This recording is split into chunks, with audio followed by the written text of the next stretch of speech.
डिंडवाना जिले के गाड़ा बास में स्थित गोपाल गौशाला के कामधेनु सभागार में राजपूत समाज के लोगों की राजपूत नेताओं की एक अहम बैठक का आयोजन किया गया। बैठक में लोकसभा चुनाव को लेकर चर्चा की गई, इस हेतु इसे आयोजित किया गया, जिसमें बैठक की अध्यक्षता भारतीय जनता पार्टी के कैबिनेट चिकित्सा मंत्री गजेंद्र सिंह खिवंसर ने की और बैठक में डिंडवाना जिले के और समस्त राजपूत नेताओं ने राजपूत समाज के गणमान्य लोगों ने शिरकत की, जिसमें डिंडवाना, लाडनू, मकराना, पबतसर, नावा कुचामन और अन्य स्थानों से राजपूत नेता और राजपूत समाज के लोग पहुंचे और सभी ने इस बैठक में अपनी भागीदारी निभाई। वहीं सर्वप्रथम इस बैठक में गजेंद्र सिंह खिवंसर पहुंचे और उनके पहुंचने पर राजपूत समाज के नेताओं के द्वारा उनका स्वागत भी किया गया। वहीं पर गजेंद्र सिंह के द्वारा गौशाला में स्थित गोवंश को गुड़ खिलाकर गौ सेवा की गई। वहीं गौ सेवा करने के बाद खिवंसर ने विधि पूर्वक बैठक का शुभारंभ किया, जिसमें लोकसभा चुनाव के मद्देनजर नागौर से भारतीय जनता पार्टी प्रत्याशी ज्योति मिर्धा को वोट देने की अपील की गई और सभी ने एक राय होकर राजस्थान में भारतीय जनता पार्टी को प्रचंड बहुमत से जीत हासिल दिलाने को लेकर वोट देने की शपथ ली। सभी ने पूरे राजस्थान में भारतीय जनता पार्टी को वोट देने की शपथ ली और वहीं 25 की 25 राजस्थान की सीट भारतीय जनता पार्टी के खाते में जाने की बात भी राजपूत नेताओं के द्वारा कही गई। वहीं मीडिया से रूबरू होते हुए कैबिनेट मंत्री गजेंद्र सिंह खिवंसर ने कहा कि राजपूत समाज शुरू से ही भाजपा के साथ जुड़ा है। आज़ादी के बाद से ही राजपूत समाज ने भाजपा को ही वोट दिया है। राजपूत समाज की एकता कायम रहे और सभी एक राय होकर भारतीय जनता पार्टी को जीत दिलाए और हमारी सरकार राजस्थान में भी है और केंद्र में भी बने, ताकि डबल इंजन की सरकार से विकास कार्य हो सके। मुख्यमंत्री ने भी आश्वासन दिया है कि आप लोग हमारे हो और हम आपके। एनडीए गठबंधन के प्रत्याशी की हार निश्चित है। किसी भी तरीके से यह चुनाव एनडीए गठबंधन का प्रत्याशी नहीं जीत सकता। पिछले लोकसभा चुनाव में भारतीय जनता पार्टी ने एकजुट होकर वोट दिलाए थे और यहां पर वोट के कारण ही हनुमान बेनीवाल ने चुनाव जीता था। डबल इंजन की सरकार सबके लिए लाभदायक है।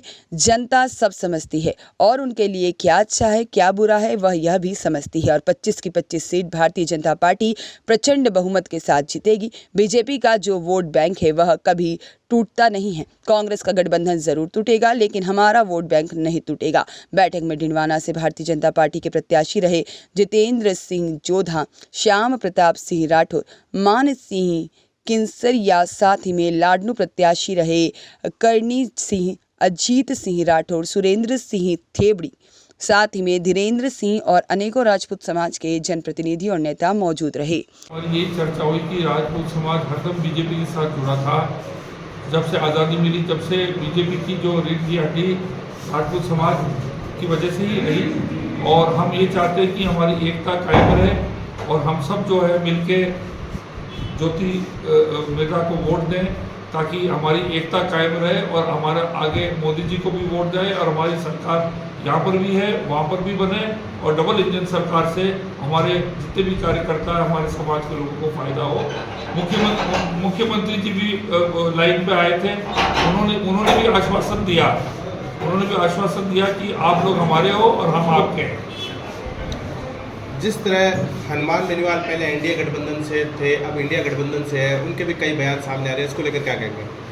देखिए, हार निश्चित है और किसी तरीके से हनुमान बेनीवाल ये चुनाव नहीं जीत सकता है। वो तो बीजेपी ने एकजुट होकर वन वे वोट दिए थे तो वो जीत के आए, इस बार वो नहीं जीत पाएंगे। जिस तरह बयानबाजी का दौर लगातार जारी है जिले के अंदर लोकसभा चुनाव को लेकर पक्ष विपक्ष दोनों तरफ से बयानबाजी चल रही है, कुछ एक हनुमान बेनीवाल का एक ट्वीट भी सामने है जहां ज्योति मिर्धा के एक बयान का उन्होंने बवाल बनाया है कि संविधान को लेकर उन्होंने एक बयान बनाया, इसको लेकर क्या कहेंगे? मैंने वो क्लिप देखा नहीं, ना मैंने सुना है, तो मैं टिप्पणी करना मेरे लिए उचित नहीं, क्योंकि मुझे उस टॉपिक के बारे में मालूम ही नहीं है, ना मैंने वो वीडियो देखा। क्या विशेष भूमिका रहेगी इस बार नागौर लोकसभा क्षेत्र के चुनाव में व राजस्थान के लोकसभा चुनाव में? इसमें यही रहेगी कि डबल इंजन की सरकार सबके लिए लाभदायक है।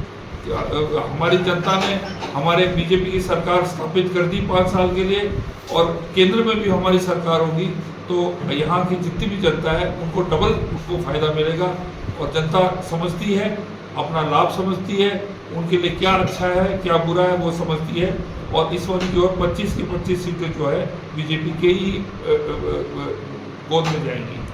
जिस तरह राजस्थान में कई सीटों पर गठबंधन किए गए हैं, सीकर सीट है, नागौर सीट है और भी कई सीटें हैं। निर्दलीय के तौर पर रविंद्र सिंह भाटी भी बाड़मेर से ताल ठोक रहे हैं। तो इस हिसाब से क्या राजस्थान में 25 सीट आपके हिसाब से जीत पाएंगे? देखिए, बीजेपी का जो वोट बैंक है वो बिल्कुल एक कंसोलिडेटेड वोट बैंक है, वो नहीं टूटेगा। कांग्रेस का गठबंधन जरूर टूटेगा पर हमारा वोट बैंक नहीं टूटेगा। यहाँ पर वोट पार्टी को मिलता है पहले, व्यक्ति को बाद में। मोहम्मद साकिर की रिपोर्ट।